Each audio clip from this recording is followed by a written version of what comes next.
Greetings, gentlemen. A thought came to mind again. I've been thinking about men setting the standard and how we can, go about that. And I'm speaking here with regard to promiscuity. Now, obviously, that's a very controversial topic as to, are men more promiscuous than women?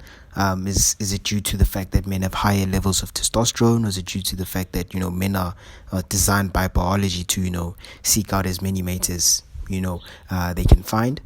And obviously we can see now, since I'd say the rise of contraceptives and all those aspects, how the rise of female promiscuity has increased.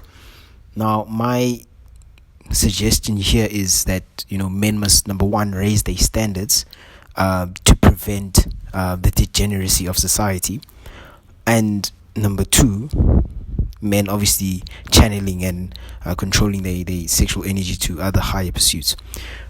Now, look, we can see what rampant promiscuity does to our societies, and obviously the definition of promiscuity is indiscriminate sexual activity and indiscriminate number of sexual partners. Now, would it not be the fact that since men are the leaders of society, and I'm talking about here the bottom 80% of men here, shouldn't we then take up the mantle to practice more self-control?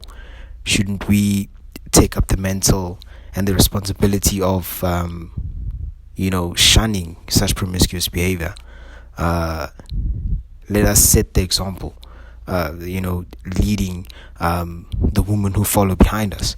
Because if the vast majority of men push away the propaganda and the brainwash of being promiscuous males, and they take up the virtuous right of being chaste and capable, we will see that shift. Now, look, modernity has made it very difficult to follow this line, and also the collapse of religion has resulted in the collapse of morality.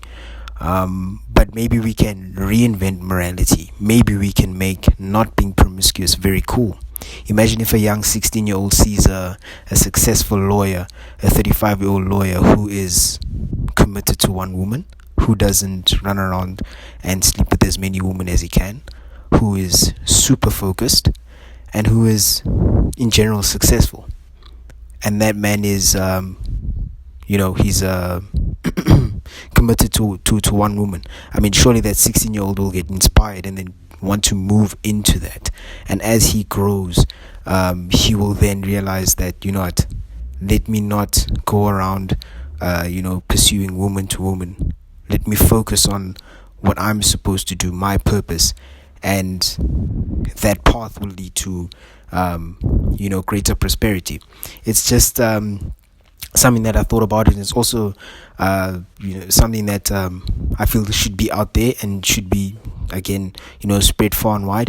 For example, the article that the groundwork for the metaphysics of MGTOW Marcus did about Unwin's conclusion.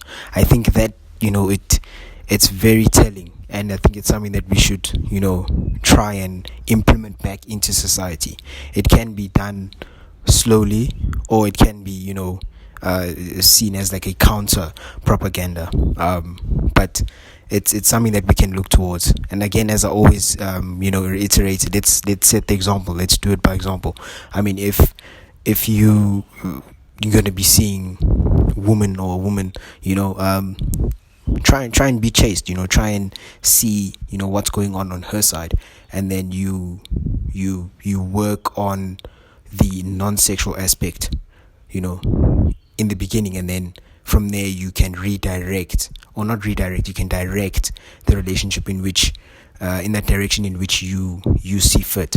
So this message basically is, gentlemen, let's make morality cool again. Let's make non-promiscuity cool again.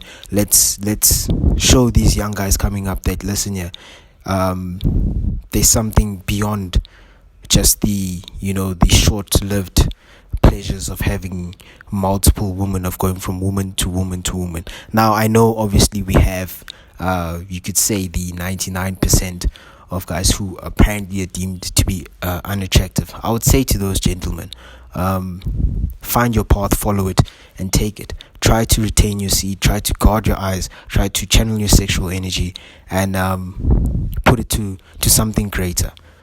Put it to something greater. And the ones who follow you will follow you, and the ones who don't, well, hey, what can you do? This is just my thoughts, gentlemen. But let's raise the bar, and let's make morality, chastity, virtue desirable again. Cheers, gents.